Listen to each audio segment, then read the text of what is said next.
যখন স্বামীর ঘরে যায় তখন সে বলে, আমি কাজ করতে করতে হয়রান হয়ে গেছি, আমি কি তোমাদের বান্দি দাসী যে সারাদিন কাজ করব?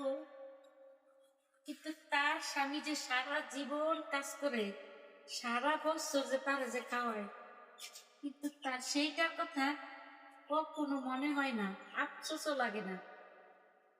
তার শখ আহ্লাদ সব কিছু বিসর্জন দিয়া সে বাবা মায়ের দায়িত্ব নিয়েছে, কখনো সে ক্লান্ত হয় না। দেখেন বোনেরা, কখনো স্বামীর মনে কষ্ট দিবেন না। স্বামী যখন কাজের থেকে আসবে দৌড়ে সামনে গামছাটা নিয়ে যাবেন, জিজ্ঞাসা করবেন সে পানি খাইব কিনা, সামনে পানির গ্লাসটা এগিয়ে দিবেন। এটাকেই বলে ভালোবাসা। স্বামী স্ত্রীর সম্পর্ক একটা পবিত্র সম্পর্ক, মনে রাখবেন।